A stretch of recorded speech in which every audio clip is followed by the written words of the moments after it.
আসসালামু আলাইকুম দর্শকবৃন্দ, আমরা আজকে আছি আমাদের সুনামধন্য পরিচ্ছন্ন বিষয়ক ব্যক্তিত্ব বিনা আপু, আর এদিকে কুত্তাকে টাইসন বানিয়ে ফেলা ভাইরাল সেই সাম্বা ওরফে শামিমা আপুর সাথে।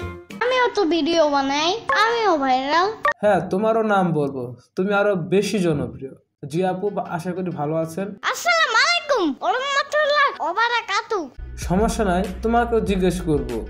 যাই হোক, কেমন ভালো আছো? তো দর্শক, আমরা সরাসরি চলে যাবো আমাদের ইন্টারভিউয়ে। এ পর্যায়ে শামিমা আপুকে ফেসবুক থেকে কিছু প্রশ্ন আমরা দর্শকের মাধ্যমে করতে চাই। আপু, আপনার কার্টুন অ্যানিমেশনের জগতে কিরকম সংগ্রাম করতে হয়েছে যদি আমাদের একটু বলতেন। আর্ট আমি আগে থেকেই মোটামুটি করতাম, আর অ্যানিমেশন কিভাবে করে এটা জানতে একদিন সময় লাগছে। শুধু নড়াচড়া কিভাবে করে এটা জানার পরে একটা ভিডিও কমপ্লিট করে ফেলছি। পরের ভিডিওগুলোতে কাজ করতে করতে বাকি ব্যাপারগুলো শিখছি। এখনো অনেক কিছু শেখার বাকি আছে, কারণ অ্যানিমেশনে অনেক অনেক অনেক কাজ আছে যেগুলো আমি এখনো পারি না। আস্তে আস্তে শিখবো। আপনার বয়স কত আপু? তো ইন্টারভিউয়ের এই পর্যায়ে আমরা চলে যাব ইয়ামিনের কাছে। আচ্ছা যাও, এখানে বসতে হবে না তোমার। আরে না, ধুর, বলতেছি এখন ইয়ামিনকে প্রশ্ন করব। সেটা বলো, ঢং দেখাও কেন? শুনো ইয়ামিন, কি ভিডিওতে সাম্বা যে কুত্তা আঁকিয়েছে ওইটা আর একটু চকলেট কালার হলে ভালো হতো না? কুত্তা বলো কেন? ওর নাম টাইসন, বুঝছো? ইয়ামিন, রাগ করো না, এটা অনুষ্ঠান। ফেসবুক থেকে আমাদের এক আপু কমেন্ট করেছে।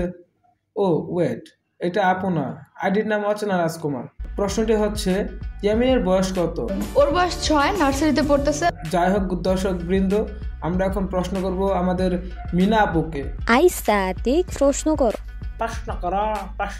দাঁড়াও মামা, মিনা আন্টিকে প্রশ্ন করার আগে আমাদের কাছে সাম্বা আন্টিকে নিয়ে একটা প্রশ্ন আসছে। এই দেখো। ও আচ্ছা, প্রশ্নটি হচ্ছে, সাম্বা আপু, তুমি যদি আলাদিনের চেরাগ পাও তোমার 3টা ইচ্ছে কি হবে? আমেরিকান একটা আছে না, স্টুডিও ডিজনির মতো, মানে ইচ্ছা আছে ওরকম অ্যানিমেশন মুভি বানানোর। আমার কাছে এর চেয়ে ভালো একটা ইচ্ছা আছে। আমার ইচ্ছা গ্রামের সব মানুষ যেন পায়খানার পর সাবান দিয়ে হাত ধোয়। বাহ, কি সুন্দর, খুব সুন্দর। আমরা আমাদের পরবর্তী প্রশ্নে যেতে চাই, কিন্তু তার আগে আমাদের দেখা হচ্ছে বিজ্ঞাপনের পর। ঢং ফং বাদ দিয়ে সবাই চা নাস্তা করো।